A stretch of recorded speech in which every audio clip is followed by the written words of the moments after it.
അസ്സലാമു അലൈക്കും all welcome back. എന്തൊക്കെയുണ്ട് വിശേഷങ്ങൾ? എല്ലാവർക്കും സുഖമായിരിക്കുമെന്ന് വിശ്വസിക്കുന്നു. ഇന്ന് കാണിക്കുന്നത് ഒരു റെസിപ്പി വീഡിയോ ആണ് കേട്ടോ. ഒരു ചെറിയ പീത്ത ബ്രെഡിൻ്റെ റെസിപ്പിയും അത് സാൻഡ്വിച്ചായിട്ട് ആണ് ഞാൻ ഇന്ന് ഉണ്ടാക്കുന്നത്. അത് നമുക്കതിൻ്റെ റെസിപ്പി വീഡിയോയിലേക്ക് പോകാം. അതിനായിട്ട് ഞാൻ ഇവിടെ ഒരു ഗ്ലാസ് ഇളം ചൂട് പാലെടുത്തിട്ടുണ്ട്. അതിലേക്ക് 10 ഗ്രാം ഈസ്റ്റും 1 ടേബിൾ സ്പൂൺ പഞ്ചസാരയും ചേർത്തിട്ട് ഒന്ന് ഇളക്കി യോജിപ്പിച്ചിട്ടുണ്ട്. ഞാൻ ഇൻസ്റ്റൻറ്റ് ഈസ്റ്റാണ് കേട്ടോ യൂസ് ചെയ്തത്. പിന്നെ 4 കപ്പ് മൈദ എടുത്തിട്ടുണ്ട്. എനിക്കിത് കുറച്ച് അധികം ഉണ്ടാക്കാനുണ്ട്, അതുകൊണ്ട് തന്നെ പിന്നെ ആവശ്യത്തിന് ഉപ്പും ചേർത്തെടുത്തു. ഇനി ആദ്യം ഈസ്റ്റ് മിക്സ് ചെയ്ത് വെച്ച പാലുണ്ടല്ലോ, അതും കൂടെ ചേർത്തിട്ട് നന്നായിട്ടൊന്ന് കുഴച്ചെടുക്കണം. കൗണ്ടർ ടോപ്പിലിട്ടിട്ട് നന്നായി കുഴച്ചെടുത്താൽ മതി. ഞാനിപ്പം മിക്സർ യൂസ് ചെയ്യുന്നതേ ഉള്ളൂ. ഇനി ഇതിപ്പോൾ നന്നായി കുഴച്ചെടുക്കുകയാണ്. ഇത് മോൾഡെക്സിൻ്റെ കിച്ചൺ മെഷീനാണ് കേട്ടോ. ഈ മെഷീൻ എനിക്ക് വളരെ യൂസ്ഫുള്ളായിട്ട് തോന്നിയിട്ടുണ്ട്. കുറച്ചധികം ക്വാണ്ടിറ്റി ഒക്കെ ഉണ്ടെങ്കിൽ തന്നെ നമുക്കിതിലിട്ട് തന്നെ പെട്ടെന്ന് തന്നെ അത് മിക്സ് ചെയ്ത് കുഴച്ചെടുത്ത് വരും.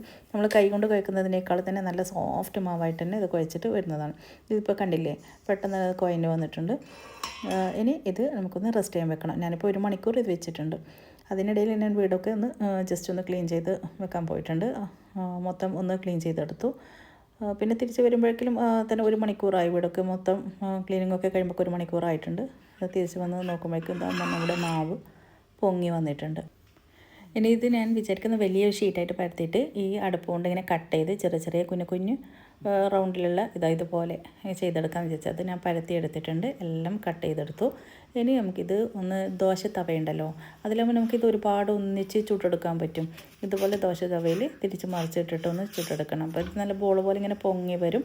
നല്ല ഭംഗിയാണ് കാണാൻ. ചെറിയ ക്യൂട്ടായിട്ടുള്ള ചെറിയ മിനി ബ്രെഡ് കാണുമ്പോൾ തന്നെ നല്ല ഭംഗിയായിരുന്നു. അപ്പോൾ ഞാനത് മുഴുവനായിട്ട് ഓരോ ട്രിപ്പായിട്ട് ഇട്ടിട്ട് മൊത്തത്തിൽ ചുട്ടെടുത്തു. ഇതിങ്ങനെ ഉണ്ടാക്കിയിട്ട് നമുക്ക് ഫ്രിഡ്ജിൽ വെക്കാം കേട്ടോ. ഫ്രിഡ്ജിൽ വെച്ചാൽ തന്നെ 1-2 ദിവസമൊക്കെ നമുക്ക് യൂസ് ചെയ്യാൻ പറ്റും. പെട്ടെന്ന് നമുക്ക് കുട്ടികൾക്ക് എന്തെങ്കിലും ഒരു മുട്ട വെച്ചിട്ടായാലും സാൻഡ്വിച്ച് പോലെ ചെയ്ത് നമുക്ക് ലെറ്റസ് ലീഫൊക്കെ വെച്ചിട്ട് അങ്ങനെയൊക്കെ ചെയ്ത് കൊടുക്കാൻ പറ്റും. ഇനി ഞാനിപ്പോൾ ഇതിനുണ്ടാക്കുന്ന ഫില്ലിങ് ചിക്കൻ്റെ ബ്രസ്റ്റ് ഞാൻ എടുത്തിട്ടുണ്ട്.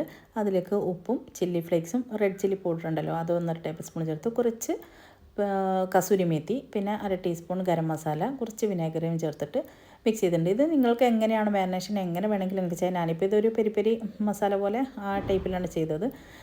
ഈ ഫ്ലേവറാണ് ഇവിടെ കുട്ടികൾക്കൊക്കെ ഇഷ്ടം, അതുകൊണ്ട് ഞാൻ അങ്ങനെ ചെയ്തതേ ഉള്ളൂ. എന്നിട്ട് ഇത് നന്നായിട്ടൊന്ന് ഫ്രൈ ചെയ്തെടുക്കാം. ഫ്രൈ ചെയ്തെടുക്കുമ്പോൾ ലാസ്റ്റ് ഞാൻ ഒരു പിടി സവാള കട്ട് ചെയ്തിട്ട് ചേർത്ത് കൊടുത്തിട്ടുണ്ട്. പിന്നെ മല്ലിയിലയും ഇതും ചേർത്ത് നന്നായിട്ട് ഇളക്കി യോജിപ്പിക്കാം. ഇനി ഞാൻ ഇവിടെ എടുത്തത് ലെറ്റസ് ലീഫ് എടുത്തിട്ടുണ്ട്.